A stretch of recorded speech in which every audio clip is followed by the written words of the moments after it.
Patrícia, tu me escuta? Boa noite, professor. Escuto sim. Obrigado.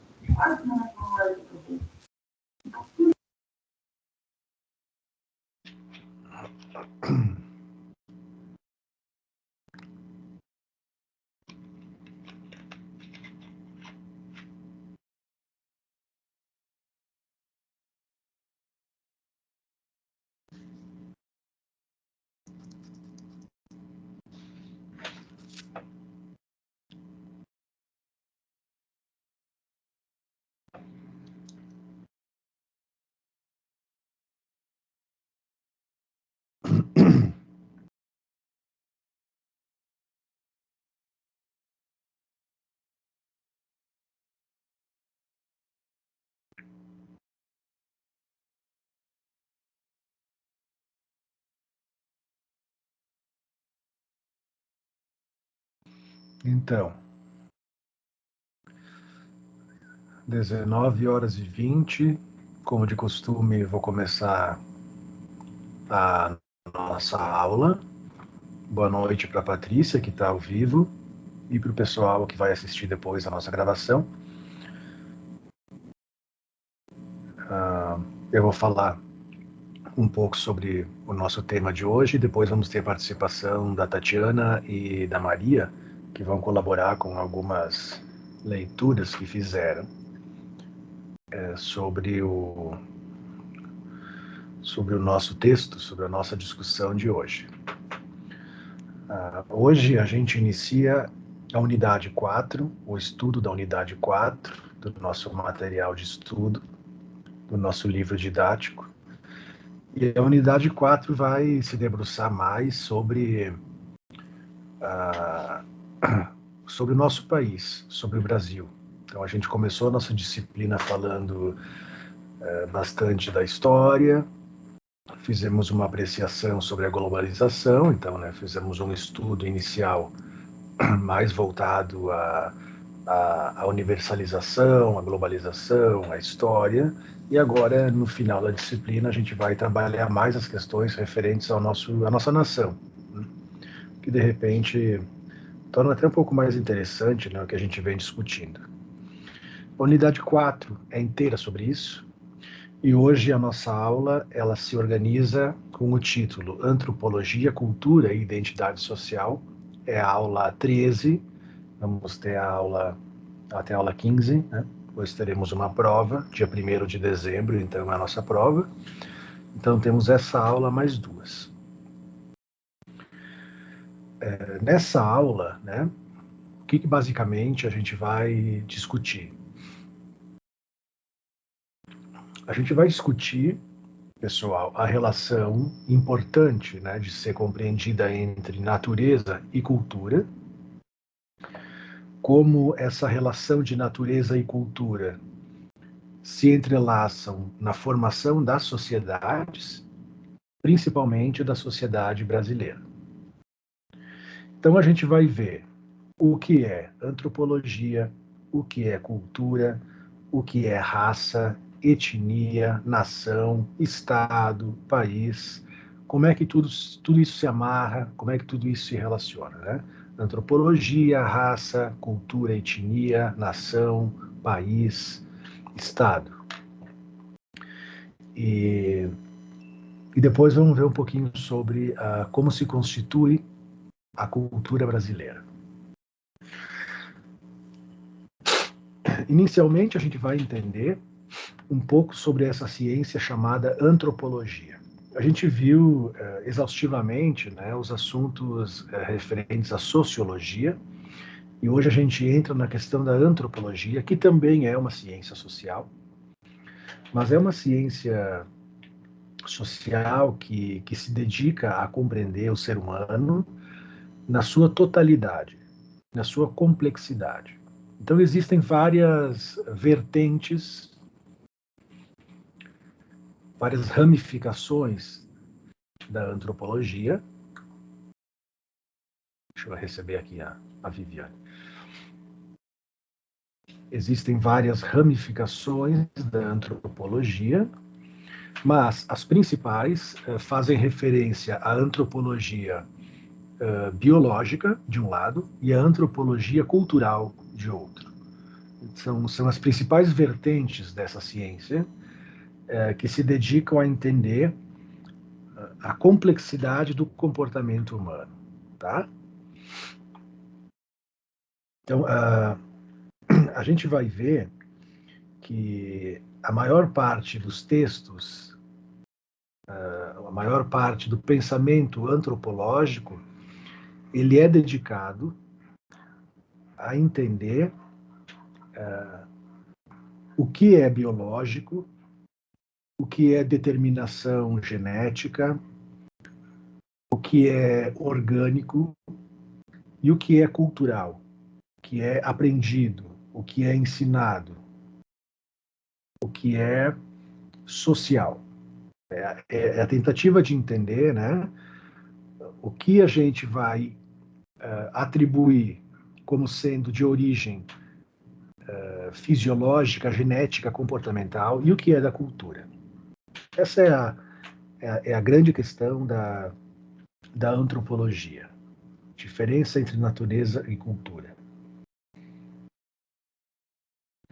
Ou seja, o que tem mais a ver com uma determinação genética e o que tem mais a ver com a determinação simbólica.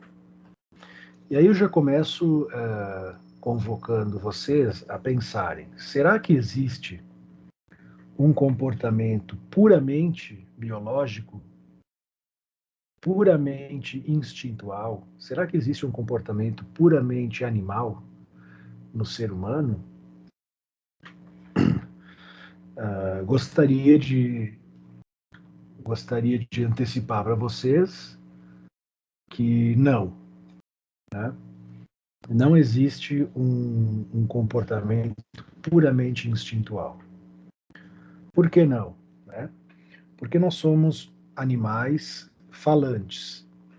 Somos animais atravessados, marcados pelo símbolo, pelo simbólico, pela linguagem, pela cultura, portanto, né? Então, como é que é a inscrição do animal humano na linguagem, na cultura?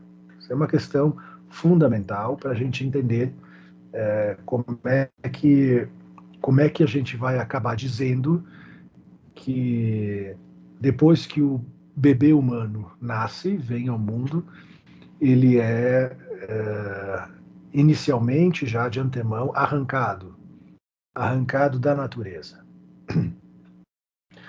Então, quando nasce, antes mesmo de nascer um bebê humano, antes mesmo de nascer uma cria humana, ela já existe, digamos assim, nas fantasias, nos desejos, nas expectativas, na história, nos sonhos, na tradição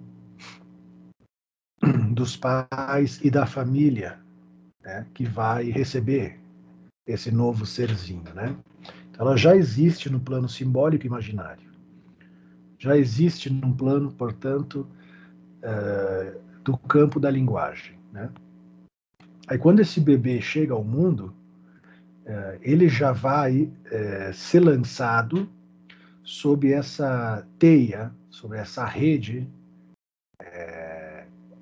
linguageira, né? Ele vai ser lançado sobre essa rede que está aguardando ele, e desde já, né,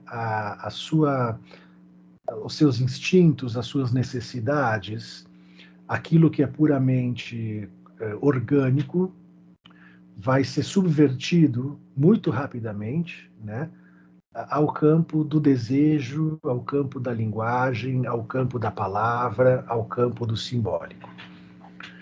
E no momento em que o que impera é a linguagem, é a cultura, nada mais, e isso muito rapidamente, né, nada mais vai ser 100% animal, 100% instintual, dado que vai haver um amalgamento, né, uma fusão entre o orgânico e o cultural.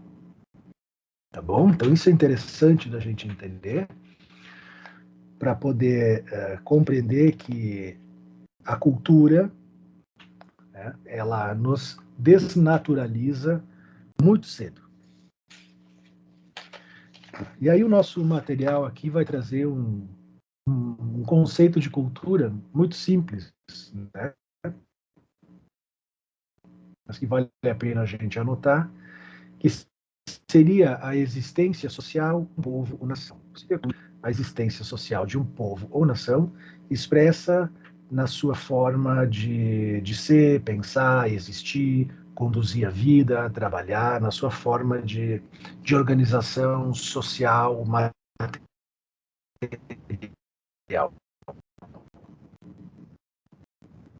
Isso é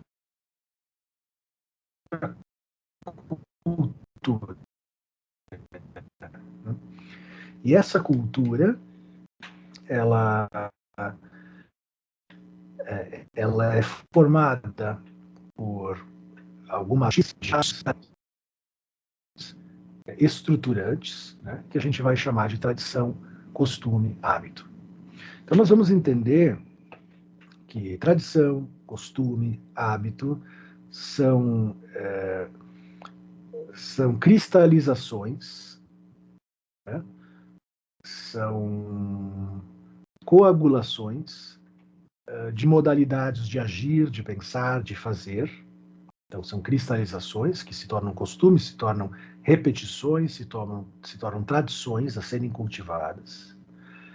São cristalizações que têm a função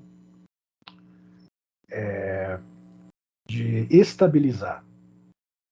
Pessoal, tem a função de estabilizar, de bordejar, a função de fazer um certo tipo de estofo, né? De fazer um certo tipo de amarração dessa substância que é uma nação, que é uma cultura, que é um povo.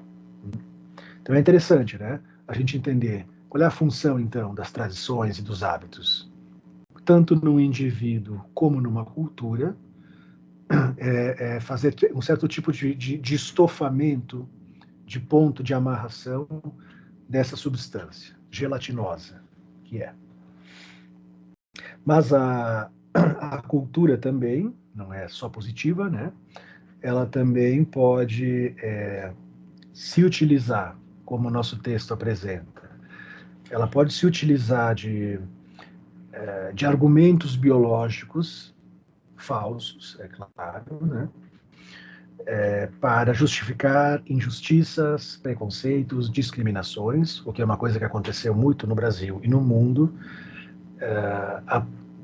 e que impede que esse movimento estrutural de um grupo, de uma população, de uma nação, se movimente em direção a uma evolução, a um melhoramento, né? a uma situação mais saudável, digamos assim.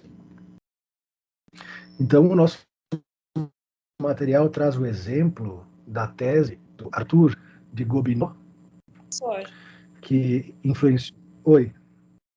Desculpa interromper, a gente está travando bastante, tá? Eu não sei se para os outros também.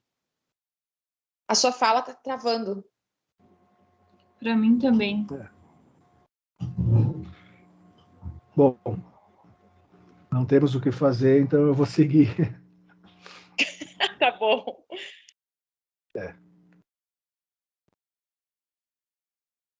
Então, eu estava falando aqui que a cultura ela pode se amparar em um certo tipo de falseamento argumentativo da biologia, da fisiologia, para sustentar modos disfuncionais de funcionamento cultural, impedindo que as culturas determinado povo, determinada nação, consiga se movimentar mais adequadamente em direção a uma evolução, em direção a uma modalidade de trabalho mais simbólica, tá? E aí nós ia falar sobre a tese do Arthur de Gobineau, que influenciou o pensamento de uma pensadora também brasileira, né, portuguesa brasileira, que acabaram atribuindo as diferenças sociais entre negros e brancos à diferença biológica. Então, é uma tese de um pensador, né, acho que é final do século XIX aqui, que dizia que os negros teriam uma posição social inferior por causa da inferioridade biológica, ou seja, eles naturalmente seriam inferiores ao branco. E isso foi, claro, né? Foi revisto, foi desmentido, foi desmontado, mas os efeitos disso continuam até hoje, né? Ou seja, durante um tempo se escreveu na cultura a ideia de que as diferenças raciais seriam organizadas numa certa hierarquia, onde o branco seria melhor e o negro pior, o que justificava, portanto, as diferenças sociais, econômicas e culturais. Tanto que essas ideias racistas, né, elas se combatem até hoje, e essa lei que vai criminalizar o racismo, né, que vai vir combater esse equívoco histórico, ela foi estabelecida em 1989, né, uma lei ainda bastante recente, que vai dizer que discriminar a diferença racial é crime, né, punido por lei. Bem? Uma tentativa, então, de refazer esse mal-entendido estrutural. Isso a gente chama de política afirmativa, né? Essas políticas que vêm para corrigir erros históricos. O problema é que essa discriminação vinda de uma suposição hierárquica,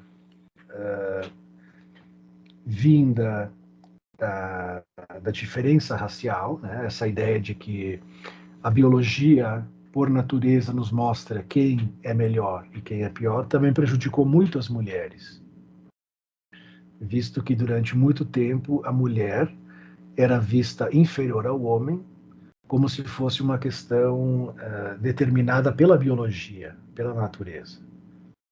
Então isso prejudicou a mulher na vida econômica, no mercado de trabalho, tanto que até hoje, né, quem ganha mais é o homem, ainda tem isso, né? E quem ocupa mais espaço no mercado de trabalho é o homem também. Então, isso é uma problemática dessas filosofias disfarçadas de ciência, tá? Isso é bastante conhecido como divisão sexual do trabalho, que vai preterir as mulheres em relação aos homens, né? Então, vocês entendam o quanto o pensamento antropológico inicialmente também atrapalhou muito, né? Essa questão da diferença de raça, da diferença de sexo.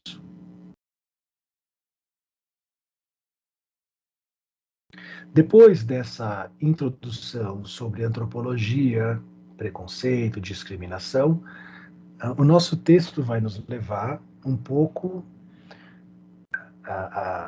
vai nos levar a gente fazer um afunilamento dessa história toda para compreender como é que se deu essa constituição da cultura brasileira, da nossa, né? Como é que se formou a cultura brasileira.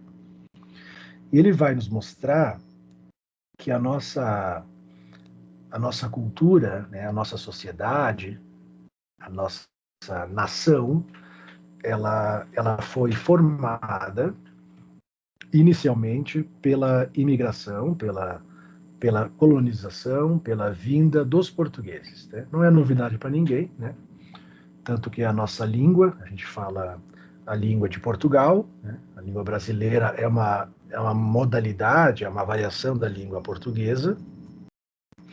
Então a gente tem essa experiência cultural marcada fortemente pela cultura europeia, principalmente de portugueses que vieram para cá colonizar a nossa terra, né? Então vocês conhecem a historinha, né? Historinha aquela dos portugueses. Vou lembrar vocês então. Os portugueses precisavam comprar produtos da Índia, não é? E precisavam encontrar uma rota pelo mar, pelo oceano, para não ter que passar pelo continente europeu, para não ter que pedir permissão para atravessar outros países até chegar à Índia. Essas grandes navegações por baixo da África, né, para chegar até a Índia. Eles queriam sair de Portugal, contornar a África e chegar na Índia. E eles acabaram descobrindo ali a África, né, o continente africano, e numa dessas voltas se perderam e foram cair nas terras brasileiras. Essa história, né? E aí os portugueses, chegando aqui no nosso território, encontraram mato, encontraram florestas, né? E índios. Começaram a se interessar pelo país, né? Era uma terra de ninguém, digamos assim. Não era país, né? Era um território, um pedaço de terra enorme. E eles começaram a se interessar no momento em que viam que tinha ouro nessas terras. E aí os portugueses, a coroa portuguesa, né? Eles distribuíram faixas de terra desse imenso território para os ricos de Portugal, para virem para essas partes de terra demarcadas, divididas, que vocês lembram, né, que se chamam de sesmarias, acho que é sesmarias, para famílias ricas virem colonizar, virem povoar essas faixas de terra, virem extrair, né, as riquezas que tinha aqui. Então vieram e trouxeram os escravos, trouxeram os negros africanos para trabalhar com mão de obra, né? Então vieram inicialmente portugueses e africanos, os portugueses para colonizar e os africanos para trabalhar, né? E aos poucos foram descobrindo a parte sul aqui do nosso território, Rio Grande do Sul, Santa Catarina, mas não se interessaram muito por essa parte porque não tinha muito ouro, não tinha muita riqueza. Mas tinha um grupo grande de portugueses que estavam em condições difíceis, né? Porque a agricultura não estava indo bem, não estavam conseguindo se manter, essas famílias mais do campo, essas famílias mais da pecuária, né? E sugeriram que esse pessoal que não estava conseguindo viver muito bem nas ilhas próximas a Portugal, que viessem para o sul também para se apropriar dessa terra, antes que viessem os espanhóis, e principalmente os espanhóis, né? Então, vieram portugueses também colonizar o sul, principalmente os agricultores, tá? E nesse processo, eles foram invadindo as terras que até então seriam dos índios, né? E foram violentamente se ocupando desse território, misturando então português, africano e o indígena, e o nativo aqui das terras brasileiras, tá? Até então as coisas estavam indo relativamente devagar, até que a família real portuguesa, isso acho que foi lá em 1808, né? A família real portuguesa, ela teve que vir às pressas para o Brasil por causa da invasão dos exércitos do Napoleão. Né? Napoleão invadiu Portugal, e aí a família real teve que vir rapidamente para o Brasil para se refugiar daquela situação.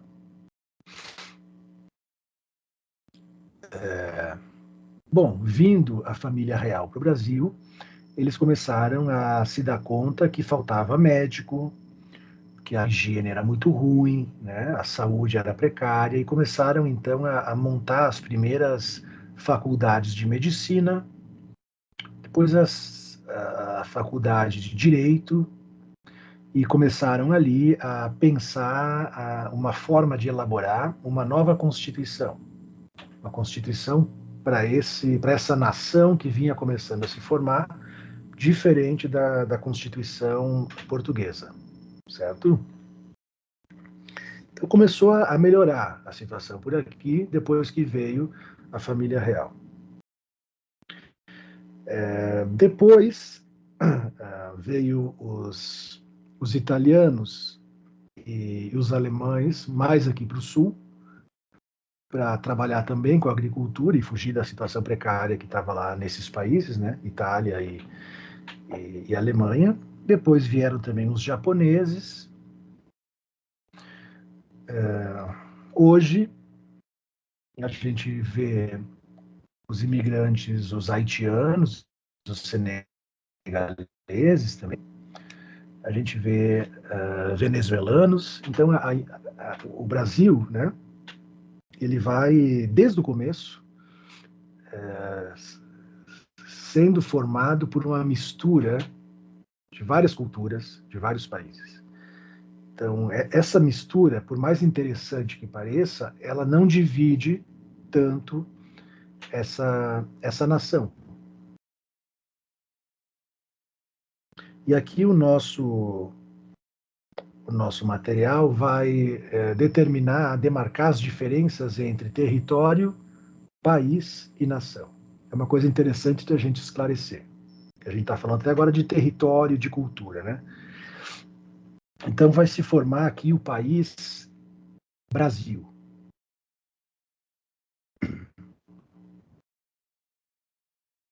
Então, o que é o país? Né? O que é o território?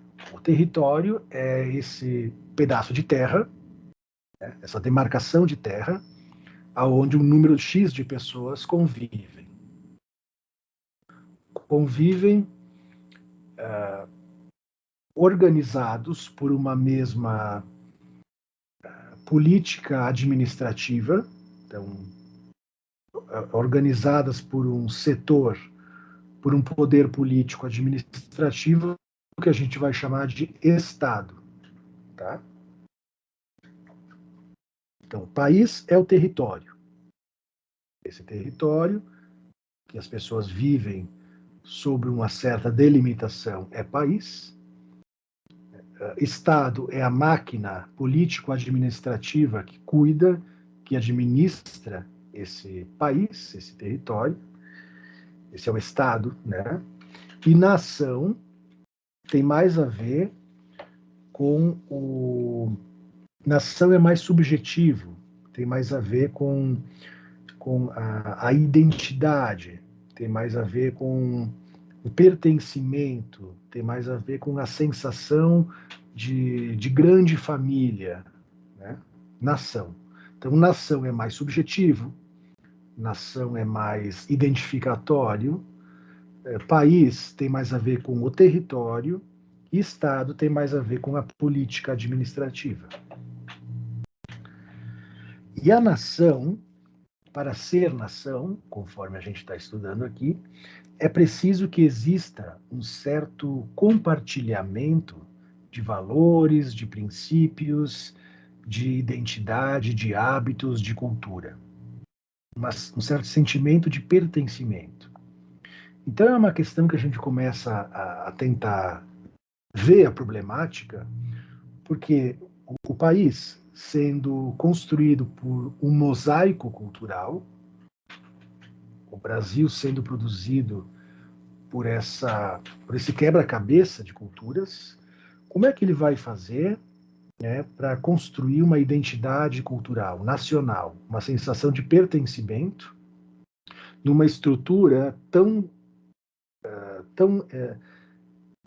heterogênea, né? E aí vem a ideia de que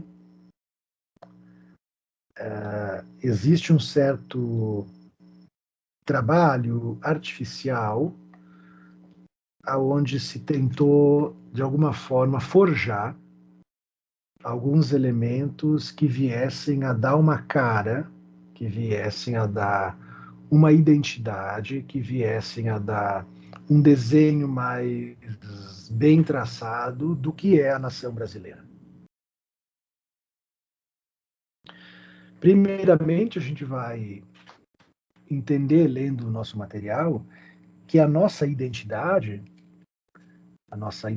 nacional, ela é profundamente arraigada, identificada aos valores europeus. Então, por mais que tenhamos africanos, índios, né, por mais que tenhamos principalmente africanos, índios, depois japoneses, né, a nossa identidade, ela é um espelho do funcionamento cultural da Europa, né? Visto que Portugal é da Europa. A cultura indígena foi pouco incorporada à nossa cultura brasileira. É estranho, né? Porque a raiz é indígena, né? Mas a cultura indígena foi pouco incorporada à cultura brasileira e a cultura africana foi incorporada, né? Foi bastante incorporada, mas com um certo tipo de marginalidade ou ou carregando um caráter inferior, né, à cultura portuguesa branca europeia. Então é um certo tipo de invenção das tradições, como diz aqui, né? Invenção das tradições para poder firmar um pouco esse imbróglio, né, que é a nossa cultura. Então, a bandeira do Brasil, por exemplo, né, aqui diz o hino nacional, a bandeira brasileira, que foram propostos para organizar uma cultura nacional quase inexistente. Então, de alguma maneira, se foi construído, forjado alguns signos para poder amarrar todos esses fragmentos culturais. Esses signos, né, esses elementos que foram propostos, que foram incorporados, que foram naturalmente desenvolvidos ou que foram artificialmente propostos, vão se formar vão formar um cardápio, um vocabulário que a gente já conhece, né? Então aqui traz uns exemplos de características que o povo brasileiro acabou incorporando como sendo suas. Uma delas é o jeitinho brasileiro. O jeitinho brasileiro que faria parte, então, da identidade nacional. O jeitinho brasileiro, vocês sabem, né? É essa maneira meio malandra, meio astuta, meio esperta do brasileiro se safar, do brasileiro se virar com as suas dificuldades, do brasileiro encontrar caminhos, encontrar alternativas criativas para conseguir dar conta das agruras, dar conta da burocracia, dar conta da pobreza, dar conta da política, né? Tem a ver com essa malandragem que depois, se a Tatiane leu, se a Maria leu, né, o texto, ela vai falar um pouco para nós. no texto lá, o Complexo de Zé Carioca, né? Outro signo da nossa nação é o caso do uso do QI, quem indica, né? Essa maneira de se priorizar determinadas pessoas porque são conhecidas, porque são familiares, porque têm influência, né? De indicar para um trabalho, de indicar para um posto político. Bom, aqui em Caxias vocês sabem que isso funciona muito, né? As pessoas geralmente conseguem os melhores trabalhos, os melhores cargos, porque tem QI, né? Quem indica. A carteirada, né? A famosa carteirada também.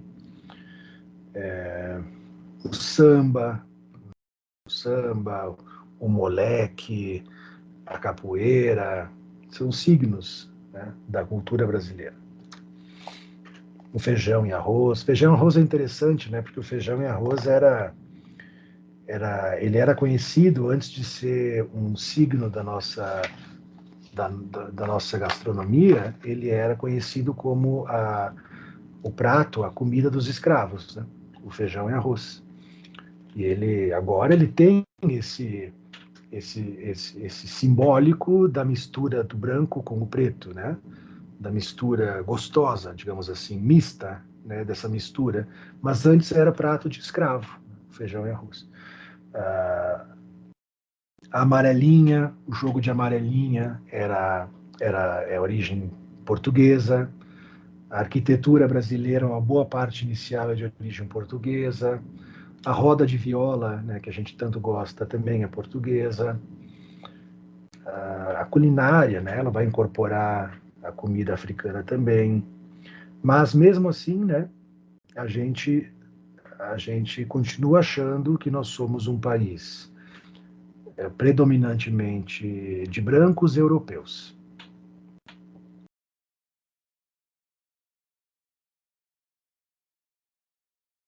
E é interessante porque, conforme os estudos mostram, o Brasil ele acaba sempre se interessando muito mais pelo que passa lá na Europa do que se passa nos países vizinhos, né? Então, se a gente vai ler os jornais e assistir a televisão, o noticiário, a gente vai sempre ficar vendo notícia da Europa ou dos Estados Unidos, né?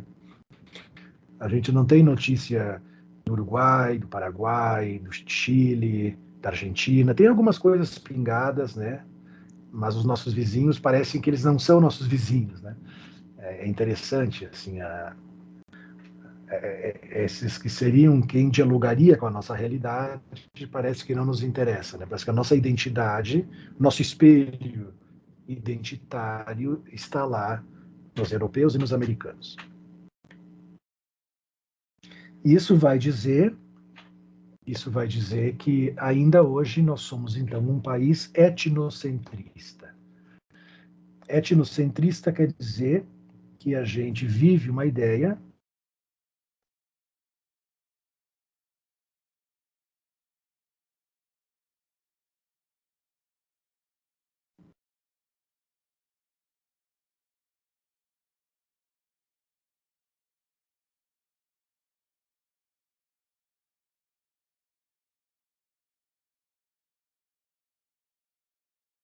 deu um problema na internet. A gente foi construído e se constrói ainda em cima dessa ideia inconsciente de que a raça branca seria melhor que a raça negra, que o índio, né, que o mestiço. Isso é etnocentrismo. E é claro, né, pessoal, que já foi comprovado por A mais B que não há nenhum motivo, nem filosófico, nem biológico, nem cultural, de a gente achar, não há nenhum argumento válido que sustente, né, que podemos pensar que existe uma hierarquia entre as raças, né? Não há argumento válido que sustente que uma raça é melhor que a outra, tá? Então isso são preconceitos, são formações da cultura.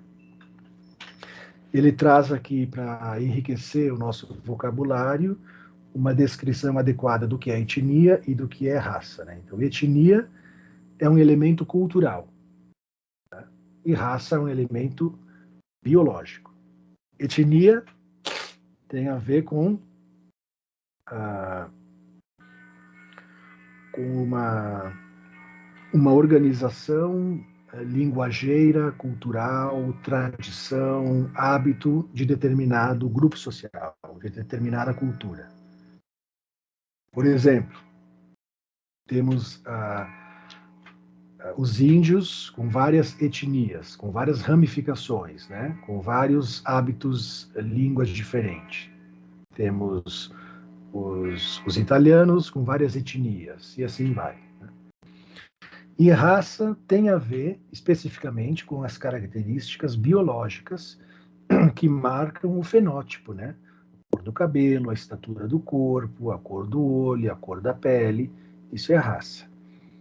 Mas a raça também deve ser, para enriquecer a compreensão, deve ser entendida como estando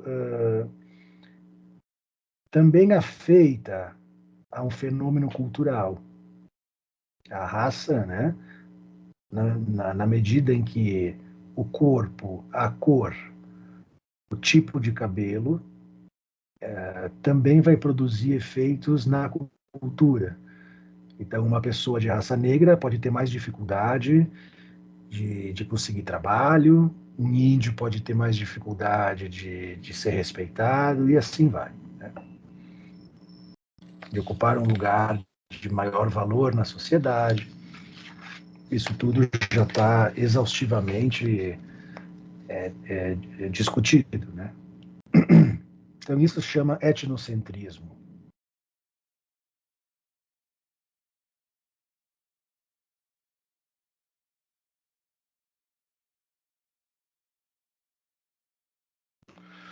Bem, é um capítulo bem interessante. Faz tempo que eu não lia sobre isso, eu gostei muito. Eu acho que me deu uma clareada assim a respeito da identidade brasileira, né?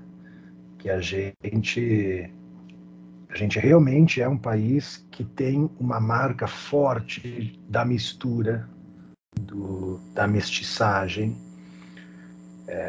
coisa que em muitos outros países do mundo não tem, né? Então, tem países que são marcados realmente pela predominância de uma raça, pela predominância de uma cultura, de uma tradição, e se a gente olhar para o Brasil com o olhar dos países que estão longe de nós, a gente vai ver como eles nos enxergam, né? Um país formado por muitas misturas que no pensamento internacional convive bem com todas essas misturas e que deu à luz a uma nova cultura muito específica, né, que seria essa miscigenação, esse caldo, essa harmonia multicultural, que a gente sabe que também não é bem assim. O nosso livro-texto traz como proposta de leitura uma resenha do texto Raça e História, do Lévi-Strauss, que a Tatiane vai apresentar. A Tatiane leu essa resenha e vai apresentar para nós. Lévi-Strauss é um antropólogo, né? Muito importante por causa da sua teoria estrutural da sociedade. É um cara que trabalhou muito é um dos fundadores do estruturalismo. Essa maneira de entender o objeto, de entender o fenômeno, compreendendo a relação de causa e efeito entre os componentes da estrutura. Então, o Lévi-Strauss ele vai estudar bastante a formação das coletividades e o funcionamento das coletividades a partir dessa ideia dialética, né? De que um elemento interfere e é interferido pelo outro. Então ele se afasta um pouco dessa antropologia biológica, né? Dessa antropologia orgânica, e ele vai compreender melhor a formação, a junção coletiva a partir de leis estruturais. É muito interessante. Então a Tatiane leu e vai falar para nós sobre esse texto, né, Tatiane? Sim, professor. Então fala para nós o que diz esse texto. Assim, o texto é Raça e História, né? É um texto escrito para a Unesco em 1952, do autor antropólogo Claude Lévi-Strauss, que dirige seu pensamento à diversidade cultural. Seus estudos sobre raça e cultura, ele critica o evolucionismo, né?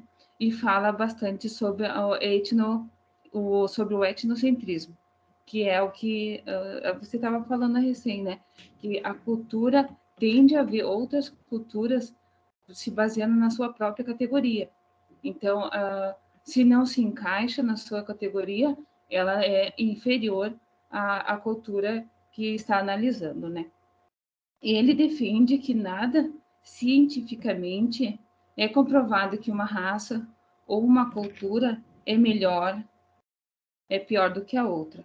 Que a diversidade cultural, ela tem seu benefício para o seu povo e para a história humana em geral, né?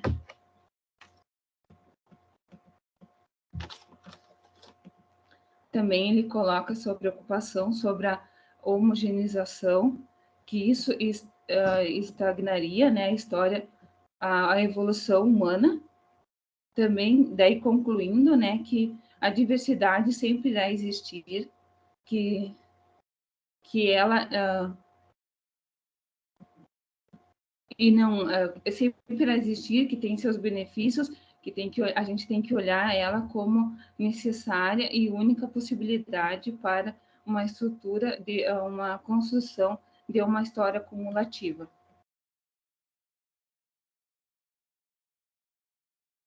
É isso daí, professor.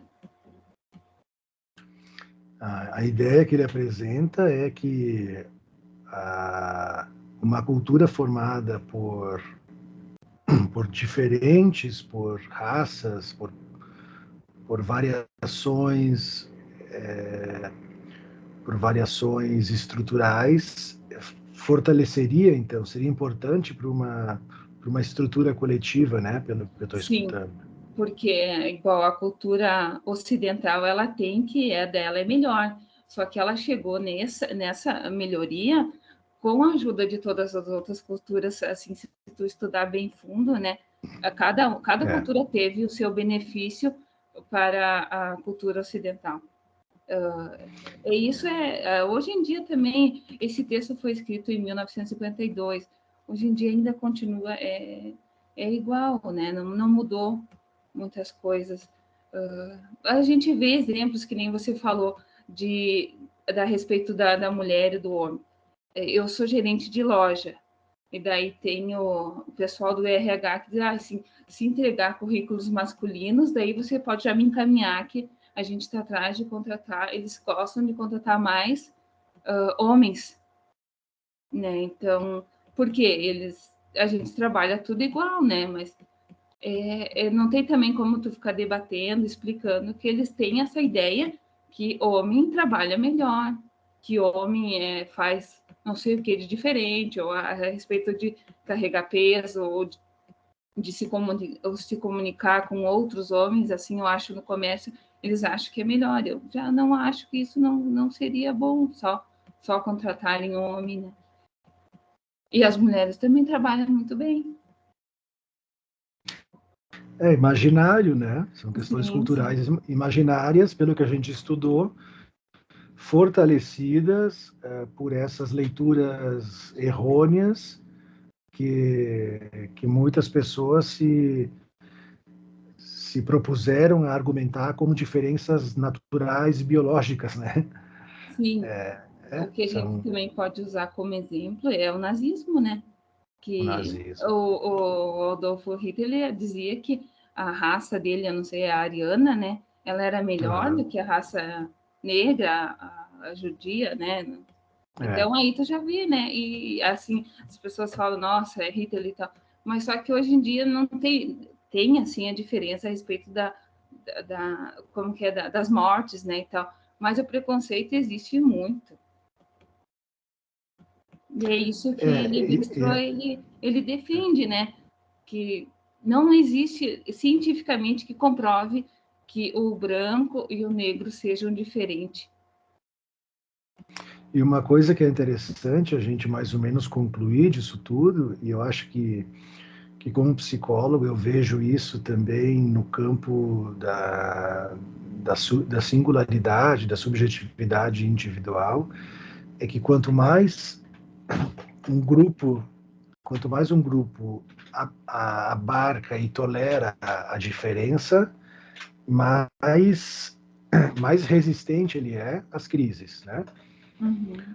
E quanto mais um grupo ou uma pessoa exige que tudo seja igual, que tudo seja o mesmo, exige a homogeneidade, né? Mais frágil fica a estrutura.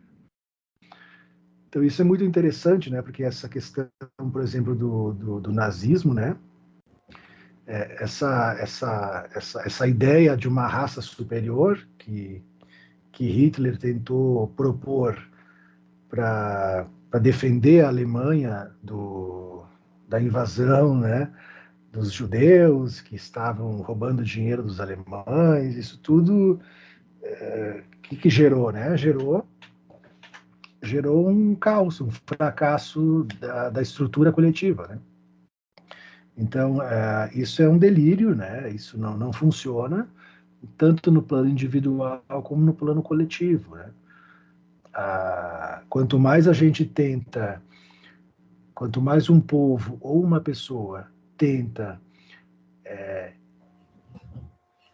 encobrir, apagar as diferenças, mais delirante ele fica. Mas muito bom. Eu acho que é interessante, né, Tatiane, a gente também falar um pouco sobre o Lévi-Strauss, porque ele é um dos caras que corroborou, né, com a pesquisa psicanalítica de que todas as estruturas sociais, né, todas as formações coletivas na história vão nos mostrar que o elemento fundante de todas as sociedades, digamos das sociedades primitivas até hoje, ele se organiza, né, a partir da proibição do incesto. Muito interessante, né? O Lévi-Strauss vai mostrar para nós que a sociedade humana primitivamente se organiza a partir da proibição, da interdição do incesto. É ali que se funda o primeiro núcleo familiar, né? A primeira lei que organiza um pequeno aglomerado de seres humanos é a partir da proibição do filho se relacionar com a mãe e dos irmãos se relacionarem entre si sexualmente, né? Uhum. Então, essa lei é a lei que não é natural, que é uma lei cultural, é a primeira lei cultural, né? Então, a primeira marca da cultura é o impedimento da consumação do desejo incestuoso. Isso é muito legal, porque corrobora com as pesquisas psicanalíticas também.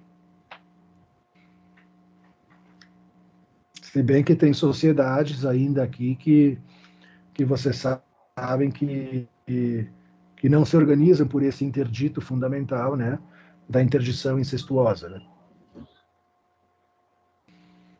Mais alguma coisa, Tatiane?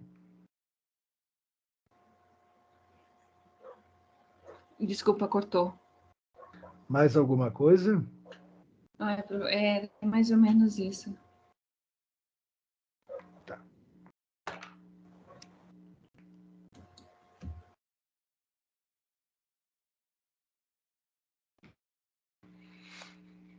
Obrigado, Tatiane.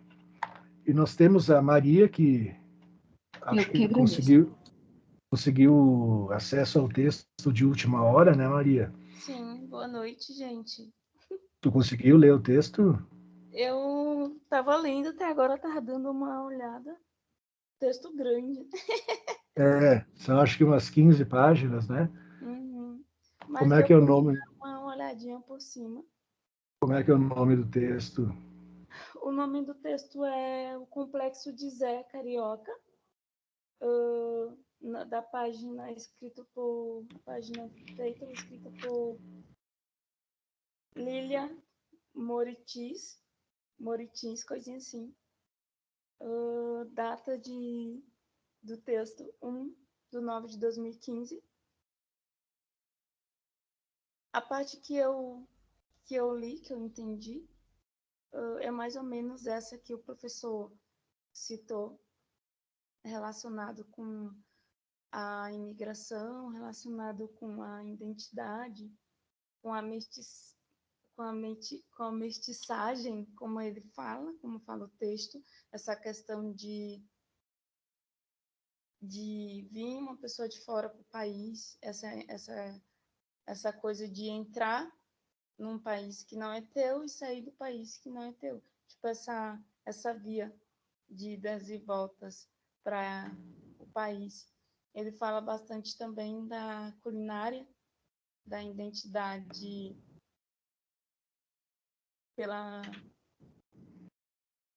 da identidade brasileira, que é a cultura, a tradição. Tô bem enrolada porque eu realmente não. Dei uma olhada de último assim.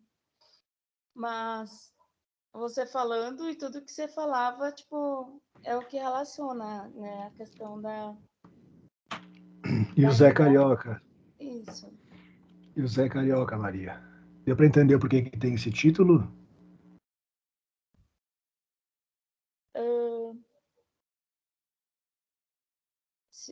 Se eu entendi bem, porque ele veio para o Brasil, fez papéis de desenhos,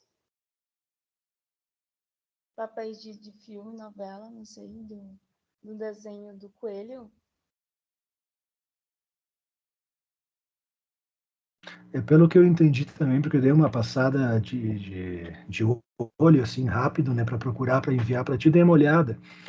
Mas pelo que eu entendi, a Disney um dia fez um desenho onde o Mickey e sua turma, né, vinham para uma aventura no Brasil.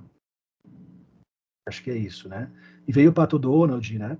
E aí eles fizeram um personagem que no imaginário americano, né, representaria o que eles imaginavam que era o brasileiro.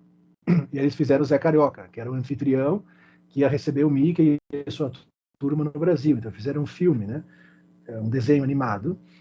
E o Zé Carioca, então, seria a personificação do que os países americanos, europeus, imaginavam do brasileiro. Então, é um papagaio, né?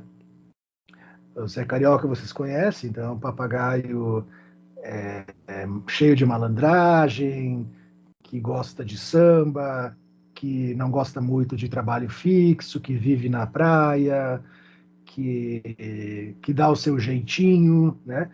Então é uma representação que veio de fora, né? E que o brasileiro acabou incorporando. Então o Zé Carioca, e aí o Zé Carioca fez tanto sucesso nesse primeiro desenho que depois fizeram um desenho onde o Zé Carioca era o protagonista. A Disney então pegou esse personagem que foi inventado para representar o brasileiro e ele foi incorporado então pela cultura brasileira como sendo um representante do que nós somos, né, pro globo, para as outras culturas. Né? Então o complexo de Zé Carioca, pelo que entendi, ele diria de que a Disney, né, propôs um personagem, a gente incorporou e ele acaba representando o que é o brasileiro para o mundo, né, Maria? Mais ou menos isso, né? Sim, professor. Né? Então o texto fala sobre o quanto o nosso país, o brasileiro, né, acaba sendo representado pela malandragem, pelo samba, pelo preguiçoso, mas ao mesmo tempo astuto, né, por essa figura que não gosta muito de trabalhar, que vive tomando água de coco na praia, que é a imagem que eles têm, né? É o complexo de Zé Carioca. Lembra de mais alguma coisa, Maria? Só isso, e essa questão, né, que eu falei que ele menciona bastante a questão da imigração, de identidade no país que não é seu, na questão do preconceito, de aceitação de quem é da cidade para aceitar, de quem é do estado para aceitar pessoas que vêm de fora. Ah, sim, sim. E fala também, pelo que eu lembro, de que essa preocupação com a identidade nacional, com a identidade do brasileiro, é uma questão antiga dentro da sociologia, da literatura, da música, da poesia. É uma questão que sempre incomodou e deu bastante trabalho para o brasileiro, justamente porque é uma questão que não fecha, uma questão que não se resolve.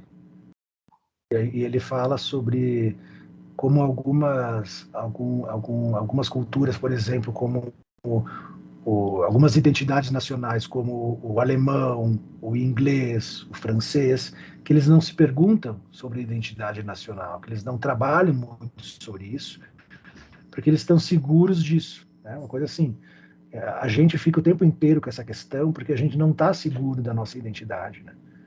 Justamente por causa dessa mistura toda.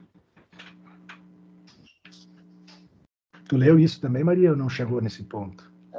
Sim, Sim, né? Eu li por cima, porque, tipo, todo mundo tá lidando, né, com muita coisa. Com muito, tipo, final de semestre, a gente tá concluindo estágio e fica naquela loucura toda. E a gente vai deixando para a última hora e acaba que chega nessa última hora e a gente não dá conta. Foi o que aconteceu comigo. Ô, Maria, Desculpa pro professor, porque eu assumi essa responsabilidade e não dei conta agora no momento. Ô, Maria, de onde é que tu é? Eu sou maranhense. Ah, eu senti um sotaque diferente. Tu tá aqui em Caxias? Eu moro em Farroupilha. Ah, em Farroupilha. Isso. Se adaptou fácil aqui? Sim, estou aqui há 6 anos aqui no Sul. E qual é a tua origem? Você fala cidade?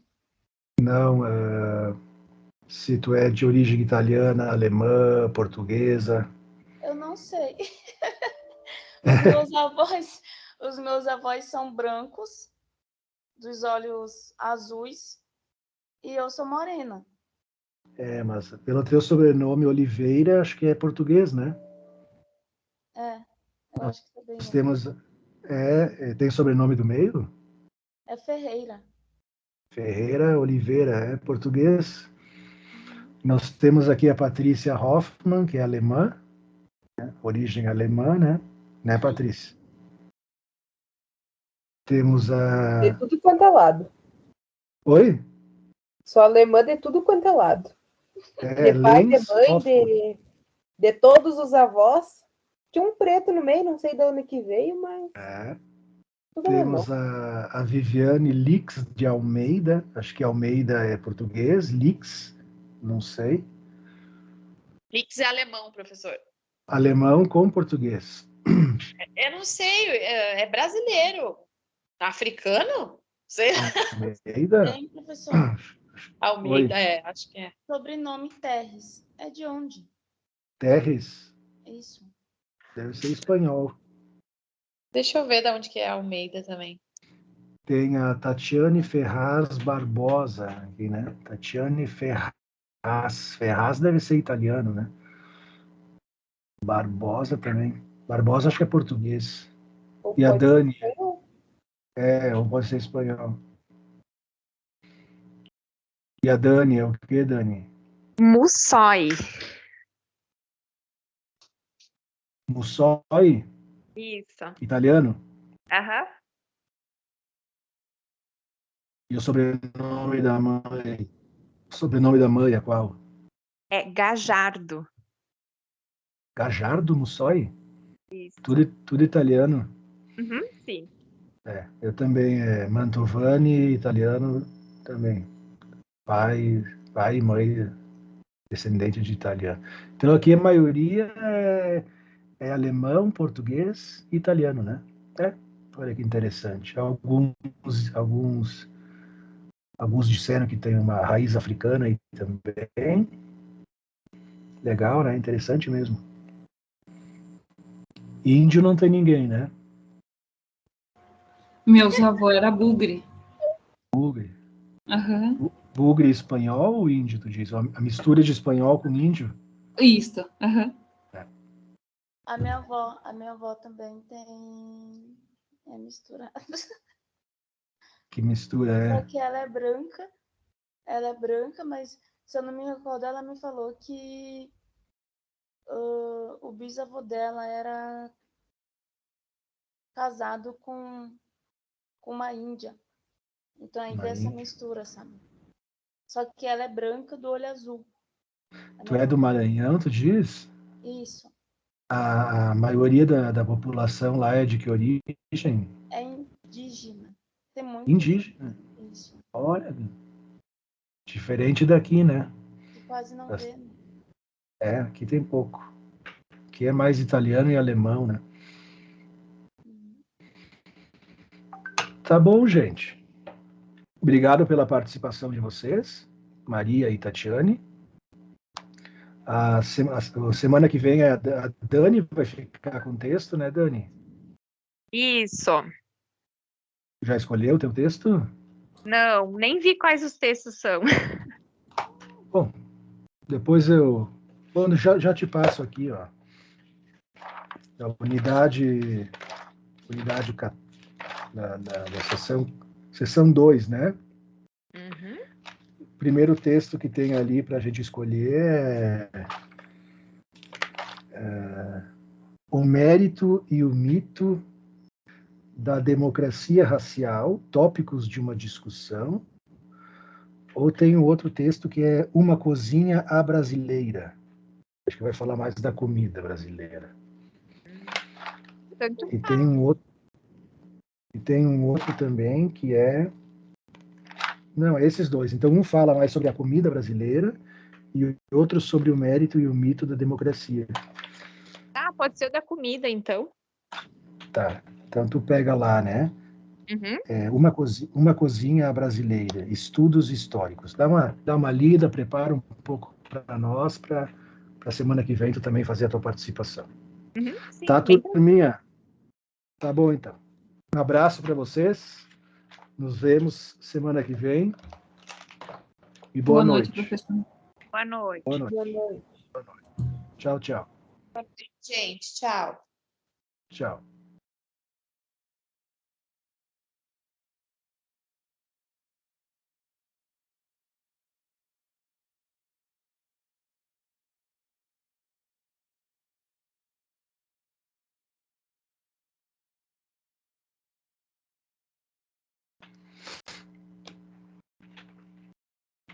Bom, então, a nossa colega Daniela vai ficar com esse texto sobre a cozinha brasileira.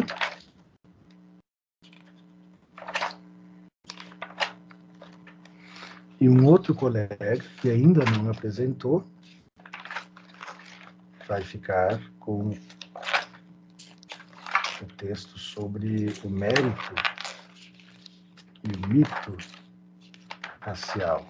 O mérito e o mito da democracia racial. Tópicos de uma discussão. Vou lançar lá no nosso grupo do WhatsApp esse título para depois vocês escolherem. Mas vou colocar aqui, né, na tela também. Aqui, ó.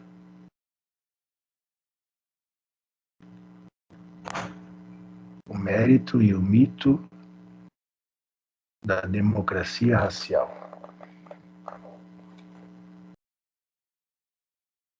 Tá bom? Depois a gente vê quem é que apresenta. Então, a semana que vem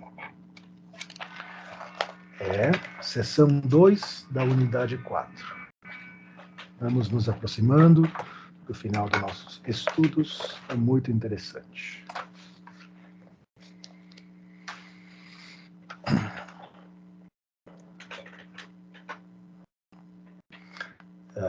Vale lembrar que tivemos um prazo para o lançamento das notas e eu tive que postar como não realizado esse trabalho para algumas pessoas que ainda não apresentaram, para eu respeitar esse prazo de postagem de notas, mas depois eu vou retificar e colocar a nota de vocês que ainda não apresentaram. Temos até a semana que vem, então, para fazer todas as apresentações. Tá certo? Então, pessoal, é isso. Quem está assistindo em casa, por favor, se manifeste no WhatsApp para pegar para se responsabilizar, se comprometer com esse texto. Senão, vão ficar sem nota, né? E, de repente, vão ter que repetir a disciplina.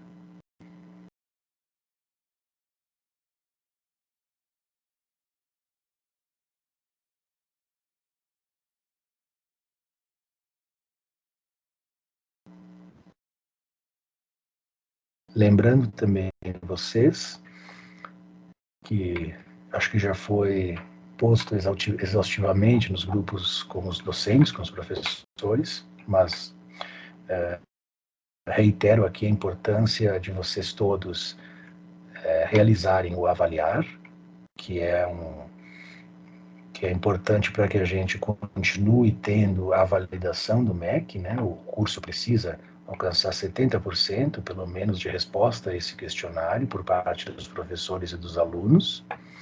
E também peço para vocês conseguirem alcançar 5.000 pontos no desafio nota máxima, né? Que a gente vem reforçando durante o semestre, a vocês conseguirem alcançar para poderem também receber a nota, né, da avaliação formativa, porque senão vocês vão ficar sem nota se não conseguirem chegar nessa pontuação mínima de 5.000, tá? Façam um print, né, do comprovante de que conseguiram 5.000 pontos no desafio nota máxima, mandem para mim, mandem para o professor das outras disciplinas, para a gente liberar a avaliação formativa de vocês.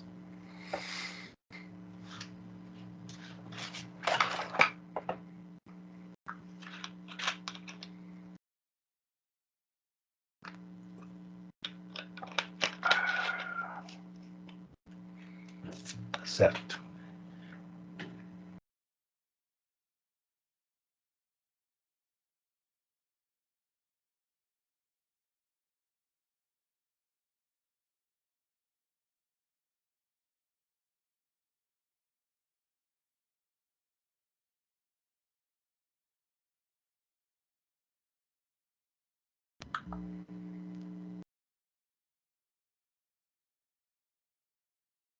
Vou colocar um vídeo aqui só para corroborar um pouquinho aquilo que eu vinha falando sobre a colonização portuguesa, tá?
No Hanhanit, você gerencia e distribui as tarefas da sua equipe de forma...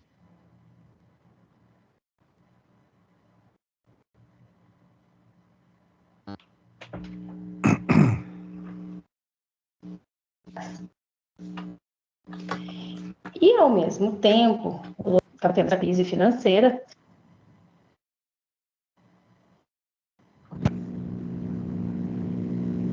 Tudo bem? Hoje a gente vai ver, então, sobre os imigrantes portugueses aqui no Brasil.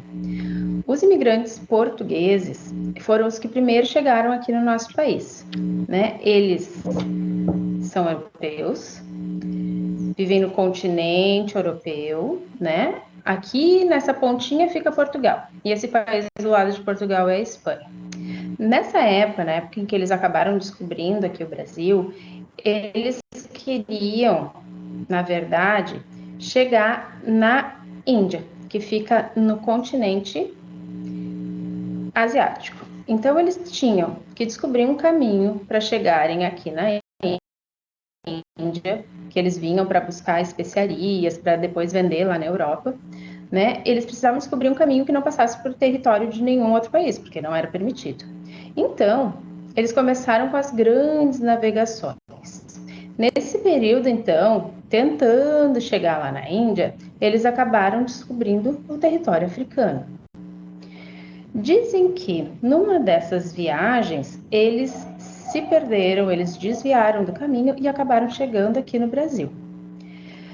Nessa época, poucos imigrantes vieram para cá, porque eles não achavam que valia a pena. Na verdade, o Brasil era uma grande floresta, né? E para virem para cá, eles tinham que desmatar a região onde eles queriam viver, tinham que enfrentar os indígenas que viviam aqui. Então, eles achavam que era muito caro, muito trabalhoso vir viver aqui, para vir viver aqui. Bom, isso tudo, então, foi mudando com o passar do tempo, né? O território, eles começaram a explorar o território brasileiro e perceberam que era muito grande. Para poder governar, para poder cuidar dessa terra melhor, eles dividiram o território em faixas, e que se chamavam Sesmarias. E cada faixa dessas foi deixada para uma família portuguesa de dinheiro, poderosa, né? Com o passar do tempo, eles acabaram descobrindo que tinha ouro em algumas regiões do país aqui do Brasil. E aí sim, alguns portugueses resolveram vir para cá para explorar esse ouro, para poderem pegar esse ouro para eles e levar embora. Esses primeiros portugueses que vieram para cá, então, foram os portugueses que começaram a introduzir o idioma que a gente fala hoje, né? Que a língua brasileira, ela é de origem do povo que colonizou primeiro aqui, que foram os portugueses. E também trouxeram com eles a arquitetura. Quando eles começaram a construir as primeiras cidades, eles começaram a fazer as casas da mesma forma que eles tinham lá em Portugal, bem semelhante a que eles tinham lá em Portugal. Bom, com o passar do tempo, eles começaram a perceber que aquelas terras desocupadas aqui mais para o sul, que é onde não tinha ouro e eles não viam nada de bom para fazer nessas terras, eles começaram a perceber que elas estavam muito abandonadas e que era muito fácil os espanhóis ou outro país qualquer invadir essas terras. E como naquela época quem pegasse a terra se adonava dela, né, eles resolveram então que eles tinham que povoar a região sul aqui, que é Santa Catarina, Rio Grande do Sul, Paraná, essa região no sul do país. Para isso, eles começaram a incentivar os agricultores que viviam no arquipélago dos Açores, que fica bem próximo, Portugal está aqui. O arquipélago dos Açores é um conjunto de ilhas que pertence a Portugal. Nessa época estava com uma escassez muito grande aqui, as pessoas estavam passando por muita necessidade. E então o governo achou que era interessante incentivar que eles saíssem de lá e viessem para cá. Assim eles conseguiam tirar um pouco dessas pessoas que estavam passando por necessidades de lá e conseguiam povoar o sul do Brasil aqui para que não houvessem invasões. Esses agricultores que vieram de lá para cá, eles criaram as primeiras cidades do sul do país. Bom, outro fator que favoreceu mais tarde a vinda de imigrantes portugueses para cá foi a Revolução Industrial. Toda a Europa estava passando por essa revolução. O que foi isso? Eles começaram a substituir os trabalhadores por máquinas. Uma máquina, então, às vezes fazia o trabalho de 10 pessoas, sendo que só uma precisava estar lá para poder manusear aquela máquina. Então, o resto ficou desempregado. Então, começou a ter uma nova crise em toda a Europa, onde muitas pessoas ficaram desempregadas. E, ao mesmo tempo, lá estava tendo essa crise financeira, aqui no nosso país estava acabando o período da escravidão. Então, precisava se substituir a mão de obra escrava, mas eles também queriam que fosse uma mão de obra barata. Então, eles uniram o útil ao agradável, como a gente diz. Eles trouxeram esses desempregados e incentivaram deles virem para cá, para eles trabalharem aqui na lavoura de cana-de-açúcar, de café, enfim, nas atividades econômicas que estavam sendo desenvolvidas aqui no país. Esses imigrantes, então, eles vieram para cá e trouxeram com eles os hábitos, os costumes que eles tinham, né? Que hoje fazem parte da nossa cultura. A religião católica, eles eram muito católicos. O jogo de amarelinha, a moda de viola, lendas como a do lobisomem também são tradicionais de Portugal e fazem parte da cultura brasileira hoje. A festa junina, as plantações, principalmente de arroz, e a criação de animais, né? Criação de gado, criação de galinha, de porcos, enfim. Essas são algumas coisas que a gente tem na nossa cultura e que são de origem portuguesa. Bom, gente, por hoje é isso. Espero que tenham gostado, então, e bons estudos.